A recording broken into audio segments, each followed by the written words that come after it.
This armor is the best overall in Valheim.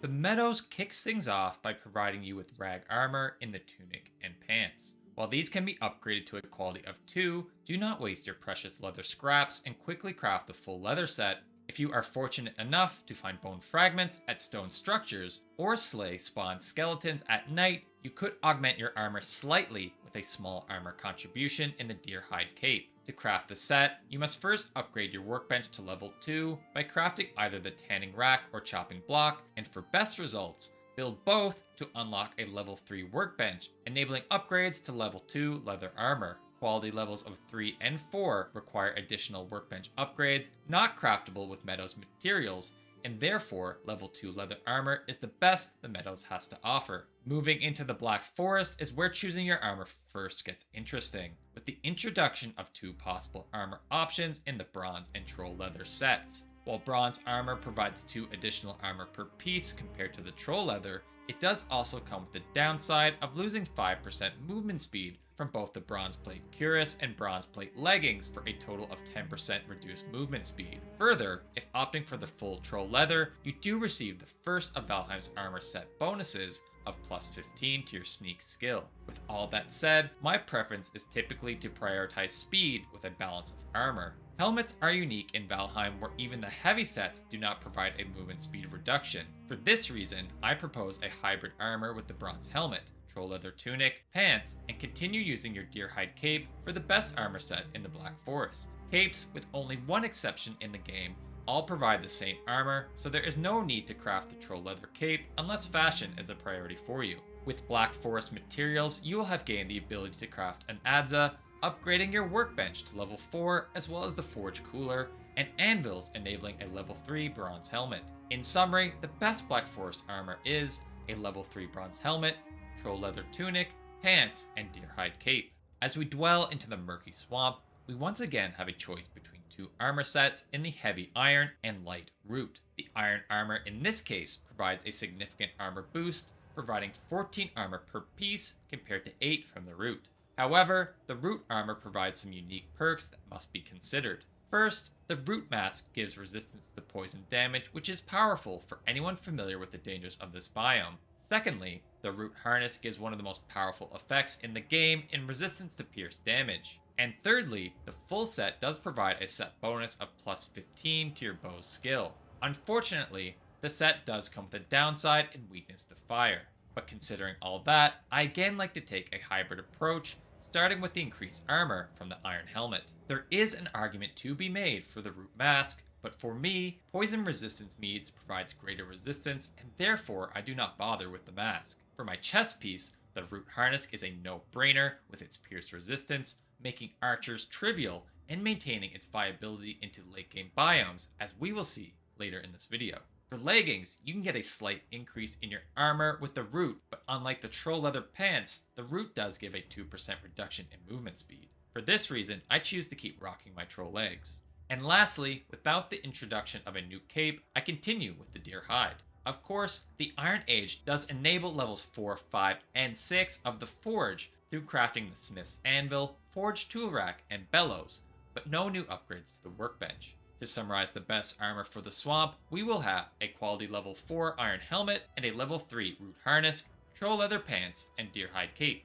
And before continuing our adventures across Valheim's vast world, let me tell you about Once Human, a brand new post-apocalyptic survival crafting game that any Valheim player will surely enjoy. My friends and I have had our eyes on Once Human for months now, and is highly anticipated, sitting in the top 5 of Steam's most wishlisted games. I was lucky enough to play it early and experience the vast 256 square kilometer supernatural world with deep exploration, challenging dungeon bosses, and great loot. The supernatural setting and varied monster design will provide a fresh and unique open world experience like none other. This game provides everything a crafting survival game enjoyer is looking for in varied resources to collect and use, to craft hundreds of weapons and gear, as well as a limitless construction system like in Valheim.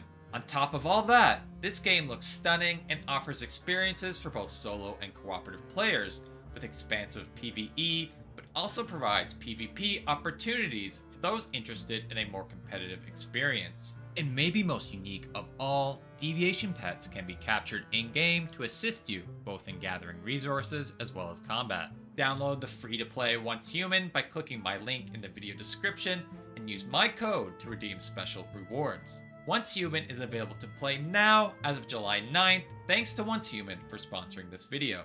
As we leave the dark swamp for the freezing mountains, we are introduced to arguably the best looking armor sets in all Valheim in the Heavy Wolf and Speedy Fenris. As expected, the Wolf adds 4 armor more than the Fenris per piece, but compensates by being the only armor in the game to boost your movement speed, giving 3% per gear piece. Plus, it gives you plus 15 to your fist skill and a resistance to fire damage as a set bonus. Considering the powerful set bonus and my appreciation for speed, this biome convinces me to abandon my preference for hybrid armor and opt in for the full Fenris set in the hood, coat, and leggings. Further, the mountain's provision of obsidian enables the final upgrade to the workbench in the tool shelf, allowing us to not only craft the full Fenris armor, but fully upgrade it as well. As for capes, you could craft the wolf cape for its frost resistance, but with the Fenris coat also providing the same benefit, it is not necessary. Keep rocking that deer hide cape, baby. In summary, the best armor for the mountains is a max level of 4 Fenris hood, coat, leggings, and deer hide cape. As we put the cold of the mountains behind us and seek the sunny skies of the plains, we are offered a single armor set in the padded armor, the only biome in Valheim offering a single set. Despite my desire for max speed, I cannot overlook the massive armor boost from the padded set, with each piece providing 32 armor compared to the base 10 from the Fenris. For this reason, I elect to replace the Fenris hood with a padded helmet for increased armor. Secondly, an absolute must for the plains is to replace the Fenris coat with the root harness. With the presence of the pierce-dealing mosquitoes, the root harness's pierce resistance absolutely trivializes them. Thirdly, keep the Fenris leggings for a continued boost to your movement speed. Keep in mind, by abandoning the hood and coat, you do lose the fire resistance from the Fenris set bonus. Fortunately, the Plains introduces barley wine, which you can use in situations where fire damage is a risk. To summarize our best Plains armor, we will use a max level padded helmet and max level root harness, Fenris leggings, and for our cape, it is time to say goodbye to our trusty deerhide cape and opt for the level 4 wolf fur cape, as it replaces the frost resistance we have now lost by abandoning our Fenris coat. Marching into the mist is where things get very interesting with our armor choices, with the introduction of magic and a brand new style of combat and spell casting. In total, the Mistlands offers 2 new armor sets in the heavy carapace armor and the Eiderweave robe spellcasting set. As expected, the carapace provides significantly more armor with 32 per base piece compared to 16 with the Eiderweave. However, the Eiderweave more than makes up for the difference in armor, adding a total of 100% increased Eider regeneration rate across all 3 pieces, with the hood providing 20 and the robe and trousers each adding 40%. Additionally, this set reduces your movement speed by only 4% compared to 10 in the case of the carapace. In my experience, spellcasting is absolutely overpowered in Valheim, and it would be irresponsible of me to recommend any armor other than the full Eiderweave armor set. However, if determined to remain true to the hand-to-hand combat of Vikings, I would not recommend crafting the carapace armor at all, but rather stick with what we recommended for the plains.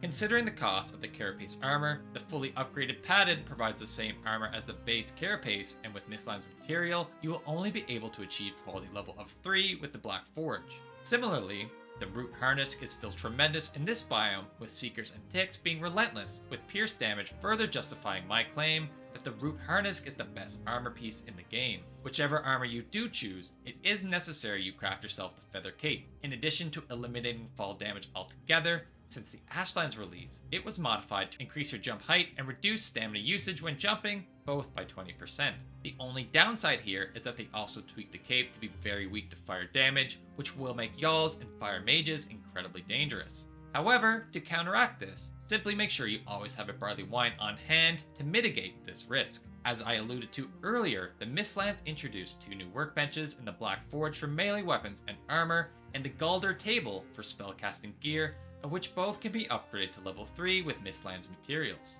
As a result, to summarize my best armor for the Mistlands, I would select the full quality level 3 Eiderweave armor set with the level 3 feather cape. The Ashen Wasteland, despite its danger and ruthlessness, does provide us powerful and distinct armor options to aid in our survival, with the most armors a biome has to offer in 3 full sets in the Ask, Flame Metal, and Embla sets. To simplify our choices of armor, I will quickly eliminate the viability of the Flame Metal set. It provides the most armor of any of the new sets, but like all the heavy armor before it, adds a significant speed reduction, and its heat resistance is effectively useless. The benefits of the Iter regeneration from the Embla set and the incredible set bonus from the Ask armor easily outclass the benefit of added armor from the Flame Metal. With that out of the way, magic like in the Mistlands is king in this biome, and for that reason, the Embla armor is a clear upgrade over the Iter weave before it, and I could not in good conscience select any armor aside from this set. However, like the prior biome, if dead set on being a true Viking,